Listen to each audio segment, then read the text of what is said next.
Hi, here is your lesson for week 2. So this is in place of your face-to-face. You should all have copies of the notes. If you don't, they are actually available underneath the Communication Cafe for you to print as well. All right, so I'm going to do separate videos for each section. So if there's a topic that you need to do with the video, do it. If there's a topic that you feel really comfortable with and you feel that you don't need me, go for it. You can always just fast forward and check your answers. All right, so first thing we're going to talk about, these are just quick concepts from the week. The first thing are zero rules. So there's things that you can memorize for sure, but you can also just trust your calculator, okay? I've got the same type of calculator that I talked to you guys about in class. I also did post the link for Amazon if you wanted to buy this on Amazon, so hopefully you've done that, have the calculator. That'll make it a little bit easier for the things you're going to do within this course. All right, so if you're unsure about those rules for zero, really, just type it in. So if you're going to take 0 and divide it by a number, the calculator will tell you. So if you do 0 divided by, let's say you're divided by 5, okay, it's going to tell you. The answer is 0. You don't need to think about it. You don't need to memorize it. The calculator will tell you. All right, but if you take a number, so let's say 5, and you divide it by 0, now that's a whole different story, okay? Calculator is going to tell you, error. You can't divide by 0. So you can memorize this, but you can also just trust the calculator. I actually put a little note on here. Those of you who have iPhones, I'm an Android person, so I can't show it to you, but ask Siri. It's actually really funny. Ask her to divide by 0 or explain why you can't. Fun little thing. All right, area and perimeter. That was also another important concept from the week. Confusion a little bit here and there between the two. So area, remember, is the space inside the shape. So think about those word problems that include things like you're painting a wall, you are planting grass, okay, or grass seed. You're putting a carpet down on the floor. That all represents area. So that's the space inside a shape, which we're typically going to stick with rectangular things when we work with this. Now, perimeter, that's going to be the total distance around the outside of the shape. So that's going to be most commonly referenced in this course of working with maybe like a fence, okay? So we're looking at the difference between the two with these questions. You got to pay attention to which one is which. So number one, we're going to find the perimeter of a rectangle, which is 8 feet by 10 feet. So we're saying this is a bedroom. Perimeter, we just want to figure out what is the distance around the outside. So if you need to, give yourself a visual. My rectangle has dimensions of 8 by 10. So let's say this is 8 and this is 10. Now in a rectangle, remember, opposite sides are going to be exactly the same length. So once you've got two sides, you've got all four. Okay, the opposite sides are the same. So perimeter means we're just going to add the sides together. So you have 10 plus 8 plus 10 plus 8. So total perimeter, we've got 18 and 18 for a total of 36. Now, when you're looking at units, perimeter, the unit just stays exactly the same. So if you're adding feet, you're still just going to have feet. Whereas area, that's going to change. So when we're talking about area, we're talking about square units. Because basically area is saying how many square units can you fit inside of that shape. So when we talk about area, we're talking about how many squares, how many square units. All right, number 2, we've got a rectangular box is used to store 6 Christmas ornaments. Find the perimeter of such a box if each ornament has a diameter of 72 millimeters. So this one's a little bit more of an application problem, okay? Picture a Christmas ornament for a second. Most common one, at least, would be like a sphere. So now picture the box that holds those ornaments, okay? Think about what would be required for that box. Think about a company that would be developing the box to hold these ornaments. They're going to have to pay attention to the fact that these ornaments are fragile. They're going to have to pay attention to the fact that we need that box to be sturdy. So there's a lot of different things that are going to kind of come into play when they're thinking about the creation of this box. And that's kind of the workplace part that I want you to think about a little bit here as well. But there's different options. So if I need to fit 6 of those ornaments, you're probably picturing something along these lines. So 1, 2, 3, 4, 5, 6. And that's most commonly how we would see this.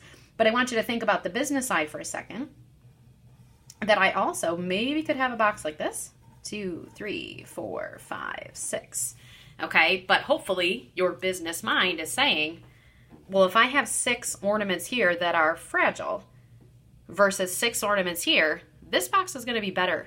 Okay, because this is going to be more sturdy. This probably is not going to be the most sturdy type of box depending on the material that you use. So this question didn't specify, okay? But we're going to look at, let's go with the most sturdy right now, okay? And look at what would happen with that perimeter.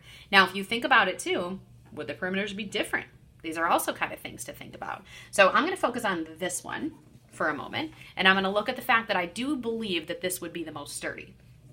Now, companies might take into account as well, not just sturdy, okay, not just best for the type of ornament that you're holding, but maybe cost. All right, they might look at the cost of the material that's actually used to create the box. So all these different things are going to come into play. So there's actually a ton behind this question. But let's look at it the most basic possible. This is probably the way we're kind of thinking. All right, diameter of 72. Now, if you remember anything about circles, so when I have a circle, you have like a center point. You have the distance from here to here, which is what we call the radius. Now, the diameter is just all the way across. Okay, so this has a diameter of 72. So if I'm back to this box here, diameter 72, another 72, another 72. So all the way across, if those ornaments are right next to each other, then that means the length of this side is really just going to be 3 of those diameters. So I could do 72 times 3, and that's going to show me what the length of that side of the rectangle is going to be. So 72 times 3, we're looking at this side being 216 millimeters. Okay, now if you go the other way, here's a diameter, and here's another diameter. So this is going to be the distance of this side. So that's just going to be 72 plus 72, or you could do 72 times 2. So now this side is going to be 144. Okay, we are again looking at perimeter, so I just want the distance around the outsides. So this would have to be 216, this would have to be 144. So now we're just adding the 4 sides together. So 216 plus 216 plus 144 plus 144. So this would be a total perimeter, if we're looking at this box, of 720 millimeters.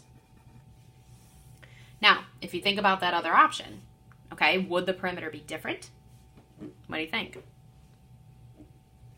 Absolutely, right? So if you look at your diameters this way, so it kind of depends how it would be laid out. You would have 6 of those diameters going across, right? So now I could do 6 times, all right, well, diameter was 72. So 72 times 6. This would be 432. So that's 432 over here. 1 diameter going this way. So this is just going to be 72.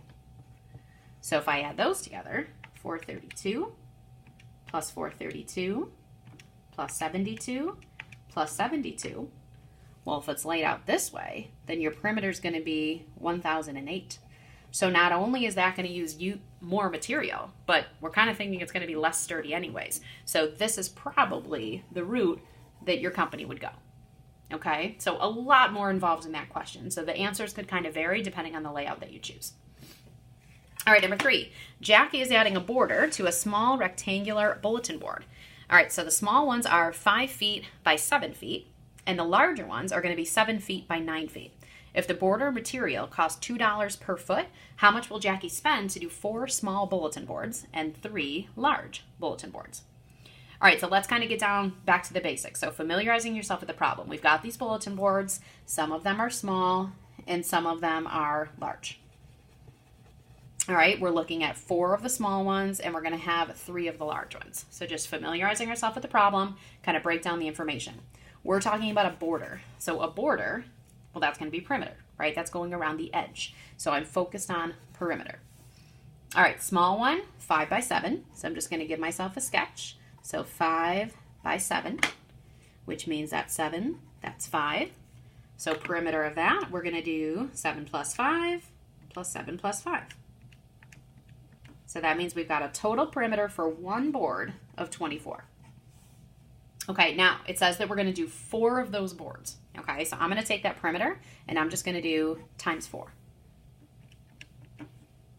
All right, so now we know the perimeter when we're looking at all 4 of those small boards would be 96. Okay, but this is going a step further. We're looking at not just how much material you're going to use, but how much is it going to cost. So the border material is going to cost $2 per foot. So we need 96 feet at $2 each. I just need to do times 2. So 96 times 2, we're looking at a cost over here of $192. All right, but that's just for the small boards. So now we need to look at the large. So large boards, we've got 3 of those. Dimensions for the large boards, 7 feet by 9 feet. So visual again, 7 by 9. Opposite here are the same. Okay, one time around the board, my perimeter. So 9 plus 7 plus 9 plus 7. We're looking at a perimeter of 32. All right, but we're going to make 3 of these boards. So let's do times 3. So 32 times 3, that's going to be 96. Okay, now we have still $2 per foot. So let's do times 2 again. And that's going to cost $192. Okay, so if you do 4 of the small ones, 3 of the large ones, now it says how much will Jackie spend to do all of those? So total would be add. So 192 plus 192.